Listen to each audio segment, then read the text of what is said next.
विभीषण जी ने फैसला कराया और फैसला करा के उन्हें वापस भेज दिया। रावण के पास गए, रावण ने पूछा बताओ उनकी सेना कैसी है।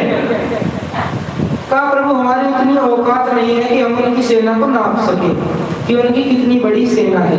कहा ये तो पता होगा कि सेना में शक्तिशाली सबसे ज्यादा कौन है। कहा जब हमें पूरी सेना को पता ही नहीं तो सबसे शक्तिशाली का कैसे पता चलेगा। मतलब रावण को सही सही उन्होंने कोई भेद नहीं दिया। हाँ प्रभु इतना पता है कि सेना में सबसे कमजोर कौन है। कहा बताओ चलो इतना ही बता दो कमजोर कौन है। कहा राजा साहब जो हनुमान लंका जलाकर गया है वह उनकी सेना का सबसे कमजोर वानर है। अब विचार आया जब सबसे कमजोर इतना खतरनाक है तो पूरी सेना कैसी होगी। एक बात बताओ हनुमान से शक्तिशाली सेना में कौन कौन है। कहा ज्यादा के नाम नहीं पता थोड़े बहुत की पता है, जितना के पता है उतने के बता देंगे। कौन कौन है। नील अंगद गद विकटाश गजमुख केसरी सठ सठ और अंत में इससे सबसे शक्तिशाली जामवंत बलराशि। पहले है द्विविध मयंक नील नद अंगद गद विकटाश दधिमुख केसरी तो हनुमान जी के भी बाप है निषट सठ और जामवंत बलराशि। अब हमने आपको भेज दिया, इससे ज्यादा हम आपको कुछ नहीं बता सकते और हम दोनों अपने अपने धाम को जा रहे हैं। राम विचार करता है तुम्हारे कौन से धाम है भाई। बचपन से लंका में पैदा हुए लंका में बड़े हुए अब कह रहे हो अपने अपने धाम जा रहे हैं। तुम्हारे कौन से धाम बन गए। कहा मूर्ख व्यक्ति हम दोनों वैकुंठ निवासी परम भागवत संत हैं जो चंद्रमा मुनि के श्राप के कारण राक्षस बने हुए थे।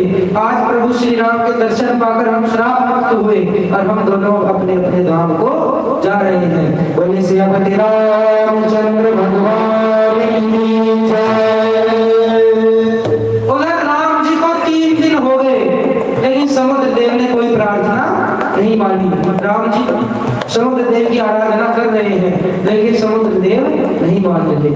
राम जी गुस्से में उठे और कहा विनय न मानत जलधि जल गए 3 दिन बीत बोले राम सकोप तब भय बिनु होई न प्रीत।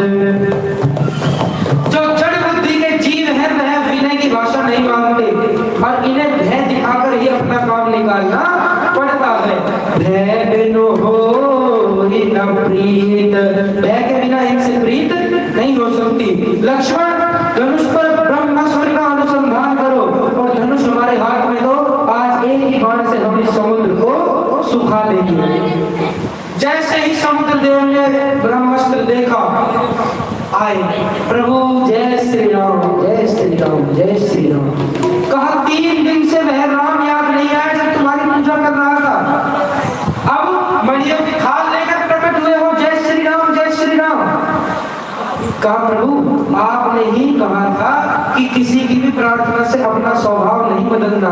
जब आपने ब्रह्मांड की रचना की तो आपने कहा था जितने भी जड़ बुद्धि के जीव हैं उन्हें किसी की भी विनती स्वीकार नहीं करनी। जैसे समुद्र नदियां पहाड़ पर्वत। कहा बात तो ठीक है लेकिन अब जो मैं आज्ञा दे रहा हूं उसकी कोई कीमत नहीं है। कहा नहीं प्रभु कीमत है बताइए। कहा हमें इस समुद्र को पार करना है कोई उपाय बताइए। कहा प्रभु उपाय आपको भी उपाय करने की आवश्यकता है। आपकी सेना में 2 वानर हैं जिन्हें बचपन में ऋषियों ने श्राप दिया था कि जिस चीज को वह छू लेंगे वह चीज कभी पानी में नहीं डूबेगी। का श्राप क्यों दिया था।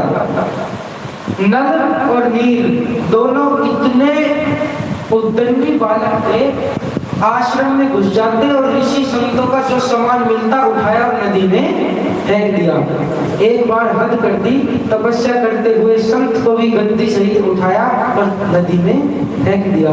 तो ऋषि ने उन्हें श्राप दिया कि जिस चीज को